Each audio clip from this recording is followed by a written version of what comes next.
Wildberries-ის საწყობები ისევ იწვის რუსეთის სამხედრო ლოჯისტიკურ ცენტრებზე უკრაინის იერიშები გრძელდება. რამდენიმე საათის წინ დაიბომბა რიაზანის ოლქში მდებარე ობიექტები.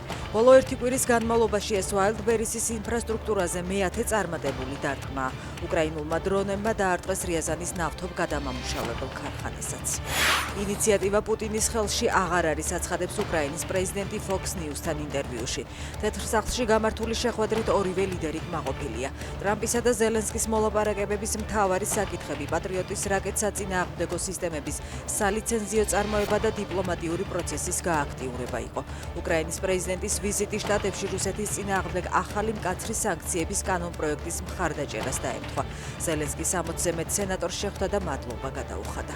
რუს მილიარდერსა და ტელეგრამის დამფუძნებელს პაվել დუროვს რუსეთმა ტერორიზმის ბრალდება წაუყენა და საერთაშორისო ძებნა გამოაცხადა. დუროვი ამ ზაფხულს საქართველოში იმყოფებოდა. მასთან ერთად ფოტოებზე პოზირებდა ოცნების დეპუტატი ვაკო თურნავა, კობახიძემ კი მას წარმატებული მეწარმე უწოდა და საქართველოში მის ჩამოსვლას მიესალმა. თბილისის საქალაქო სასამართლოს ეზოში ღამით დაპირისპირება იყო. მანდატური სამსახურის უფროს დავით მატიაშვილსა და მის თანამშრომლებს ძალადობაში ადანაშაულებენ. მანდატურებმა ძალის გამოყენებით გააძევეს ტერიტორიიდან აქტივისტების სასამართლო პროცესებზე დასასწრებად მისული ხალხი.